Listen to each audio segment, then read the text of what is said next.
I am sick of being put in the middle of this. Okay, friend. Friend. Wednesday. What does she do that I can't do? Any woman would be lucky to have you. With the tension mounting. I don't think Karen wants closure. She wants you. Sooner or later. I really like you, Sabrina. Someone is gonna snap. You think you can come at me, and I'm not gonna come at you with the same level of pain. You dead wrong. Tyler Perry's Sistas. All right, Sistas fans, look, I have no idea why they waited so long to put out the promo for this week's episode. I believe that it dropped on the BET Twitter page yesterday afternoon. And after I tweeted out, I said, I tagged BET and Sistas, like, hey, has anybody dropped the promo on social media yet? And then somebody sent me the link to the BET page and I saw it. So I apologize. Well, I can't apologize because, I didn't delay the promo.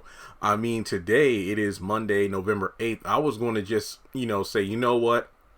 I'm just going to do the end credit promo from last week's episode. But thankfully, we got both together now. So just keep in mind that this promo is going to be breaking down both the official one you just saw as well as the end credit trailer at the end of last week's episode. Now, this is season 3, episode 16, entitled At 7. Karen struggles to accept a harsh reality amid her desperate attempt to rid things of the past. So I did a whole video giving my, opinions, thoughts, predictions on what this could mean. I guess the harsh reality could be the fact that Zach doesn't want her, and her desperate attempt to rid things of the past is what Aaron kind of told her as an ultimatum in the last episode. Basically, hey, I'm just gone until you work things out with Zach. So that's pretty much where I think this episode is going to go. But before moving forward in the video, please take a moment to hit the thumbs up button to show you like it. Hit that subscribe button to help me get closer to 190,000 subscribers. Hit the bell icon and select all. That way you're notified whenever our kind of entertainment uploads, entertainment for you. Not the haves and the have-nots review anymore. And just thank you. I checked last night and we're almost at 40% subscriber watch time. That is a big deal. This makes me confident we might get above 50% subscriber watch time by the end of November. And to round things out, follow me on social media. Links are in the description below. So, it looks like, hopefully this episode is better than last week. I will say that. Now, in the last episode, and I know I was hard on it because it was bad, we had Andi telling Robin that despite the hiccups between her and Gary amid their relationship, she still loves him and wants to work things out. Even though in the episode prior to that, she and Gary pretty much had a fall. I'm not even going to say she and Gary. It's almost as if, she couldn't wait for him to be gone and Gary just couldn't be bothered. And I want to be completely honest here. If you look at Gary and Andi as they are now, doesn't it seem to me that Andi's acting a lot like Gary did in the early seasons in regards to being possessive, not wanting a third or fourth or fifth party intruding into their relationship? That's kind of an interesting thing I never really thought about until I was taking notes for this episode. I'm not saying I feel bad for Gary or anything, but when you look at it from his perspective as somebody who's getting therapy, it's almost as if he's read 3 chapters ahead in the book that is the relationship between him and Andi, hence why he doesn't really react anymore. And I feel like, to me, what is holding Andi, or what the reason that Andi's holding on to this relationship, it's almost as if she and Karen are in the same boat. The reason that Karen's lashing out and, just trying to get anybody to hear her out and get Zach to talk to her, it's almost as if, because she's used to that 3-year cycle of the on again, off again relationship. You break up to make up. And it's like, that's all they do all the time. And now that one party isn't playing by their established rules, that's why she's all upset. Now, when you look at the Andi situation, she said it a few times to Karen and some of the other girls that she loves the drama. The fact that, I don't think she said outright she loves the drama. I just know that she was talking with Karen or somebody and said that, You know, it's annoying at times. It makes me mad as hell how jealous and possessive Gary is, but more often than not, I find it sexy. So when you look at Andi, more often than not, she's the one that starts shit. Walks away from Gary. Goes to vent to somebody like a Karen. And when I say a Karen, I mean Karen the character, not a Karen, just to make, look, it's 2021. You got to be careful when you say that word, or that name. And then as soon as she like has her venting session, she goes right back to Gary and the cycle starts over.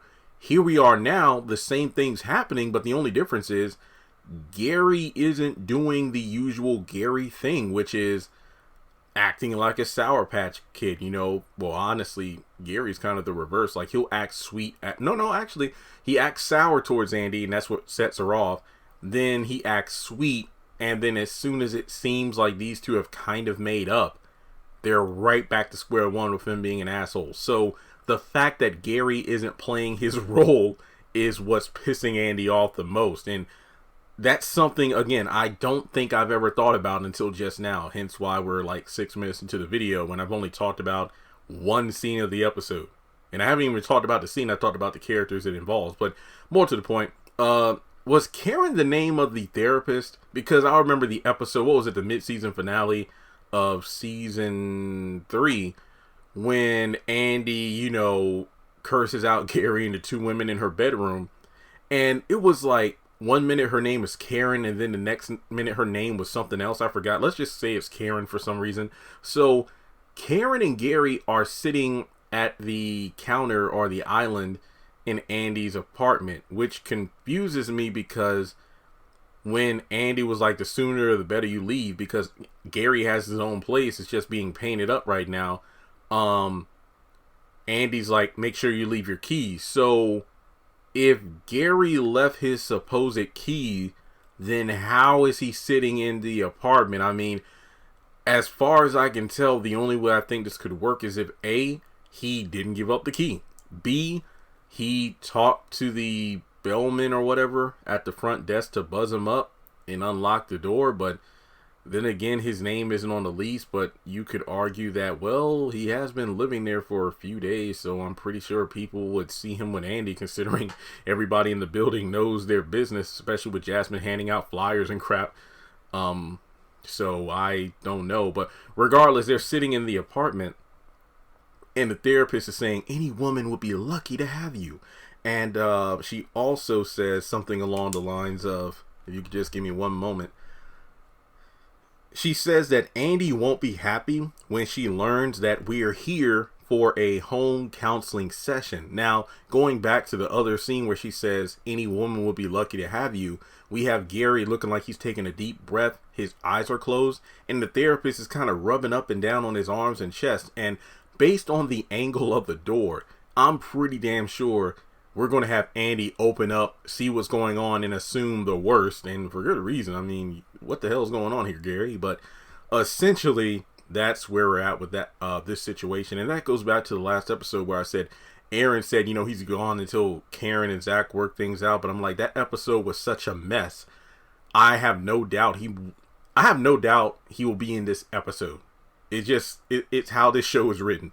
All right, so let's go over to the bank. And we have Sabrina and Maurice at the window, and Jacoby comes in with flowers. He's asking if he could talk to Sabrina. Maurice is telling them that, hey, you need to leave. And then Jacoby's like, look, I really like you, Sabrina. I don't hate Jacoby. I've hated what they've done with the character. Now you're just making him crazy as hell. I feel like at this point, given how Sabrina is feeling conflicted on how she feels about Calvin in regards to being jealous and then not wanting to commit, you're throwing Jacoby back into the situationship just to give Sabrina some inner turmoil and conflict. But I feel like the build-up and I feel like the execution of this is so sloppy compared to a decent enough build up, like the whole thing in the bank with the punch and knocking out Calvin and then getting fired and then him having a Me Too moment. That kind of stuff threw things off. It should have been written in a way where Jacoby was a reasonable enough choice for Sabrina, where it really would feel like she has, you know, the man who she's known for quite a while and has put him through hell, to be honest, and is fearful of committing based on what other people think of him, versus the guy who seems to be the roughneck that she usually goes for. But I don't know. I'm just not really feeling this storyline. We'll just have to wait and see how things play out. But later on in the preview, we got Sabrina and Calvin over at Sabrina's place, and it looks like, you know, she's telling Calvin, look, we need to talk now. You just left me. I don't know what that means, because the next line she says, what does she do that I can't do? Now, obviously, that's in reference to Peggy. Now, when she says, you just left me, I wonder if she's referring to the fact that, look, I found you in Maurice's apartment naked with another woman, and you just left me a few hours ago that same morning, and now you're in bed with somebody else. So what's going on? That's what I'm kind of thinking is going on here. But, you know, I will admit, I do agree with what she said in regards to not wanting to go to dinner with Calvin, because it sounded like he was commanding her like she was a dog. That I will admit. But I'll do another video where I talk about last week's episodes again, just kind of talking about whether or not I was too hard on it. But probably, okay, actually, Zach is on the phone with Fatima saying that Karen keeps, you know, hounding me. She keeps blowing up my phone so they can meet up tonight. And Fatima says, look, Zach, I think Karen wants you. She doesn't want closure. And speaking of Zach, remember how the last episode ended with the whole Hayden Zach standoff?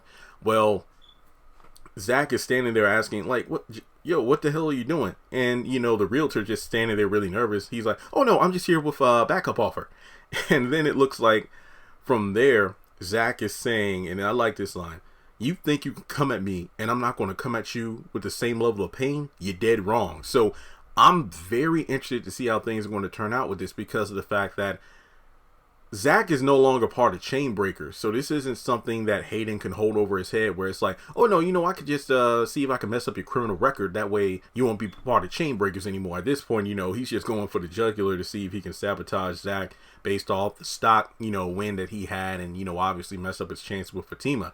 But based on the spin-off intel we've gotten so far, it seems like Zach somehow wins this war between him and Hayden. So the last thing, I think a couple more scenes to talk about. The Karen scenes. It looks like, you know, in the last episode, she had left the salon. So obviously the scene where she goes to see Danny at the airport happens before the showdown in her salon with Andi. So she goes to see Danny at the airport, and Danny asks Karen if something is wrong with her head or her mind. Like, what's going on? What are you doing all this for? And Karen's like, I just need to talk with Zach. And then later on in the episode, we go to Karen's office in the salon, and Andi's telling her that she's sick of being in the middle of this in regards to the Fatima and Karen thing back and forth about Zach. And Karen just says, okay, friend. And Andi's like, friend. So I don't know. It's just interesting to me, because Karen's acting like Danny did in season 1, when Danny was pissed off because Zach, who was high at the time, revealed how Karen and the other girls, you know, talked about her behind her back. And Danny just didn't want to have anything to do with the ladies. But in this case, you got Karen, who's in her feelings because her best friend won't tell her the tea between Fatima and Zach, even though, well, there is no tea, because anytime Fatima even remotely seems to be saying anything about Zach and how Zach and Karen, she shuts it down. And she's doing the exact same thing with Karen. And I mean, some people said that the only sip of tea that Andi has to offer, if she even wants Karen to sip it, is simply Fatima and Zach seem to be going strong. And that's about it. That's all I can tell you. And I really do appreciate the conversation that has come from the subject of whether or not Andi is obligated to tell Karen anything.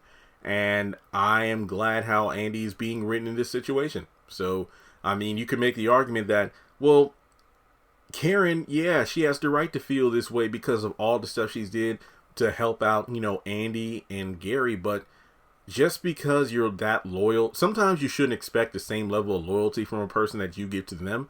And Karen obviously has Andi's back through thick and thin when it comes to the Gary situation. And when you look at how, you know, all the girls have handled it, Karen has been the one who has, you know, threatened Gary the most. And I mean, I know Danny pulled a knife on him one time, but I really think that Karen has really stuck out her neck more for Andi when it comes to protecting her from Gary than Andi has protecting Karen from Zach. But truth be told, that's because Zach hasn't bruised Karen's ribs. That's because Zach doesn't have a crazy ex that has held Karen at gunpoint. All those life-threatening things that Andi went through with Gary, Karen's suit kind of went through the same experiences as a result of Aaron's ex-wife's family. So take that for what it's worth. I think Karen is being a bit cold, and I don't think fans are going to root for her anytime soon. That's not to say there aren't Karen fans, because I look at the comments in the Sistas Facebook group. But regardless, let me know your thoughts in the comment section below. I can't wait for this week's episode, that's for sure. And like I said, if you want to help out the channel, make sure you like and subscribe. Or at the very least, if you want to donate, which is not mandatory, would appreciate it, feel free to do so on PayPal or Cash App.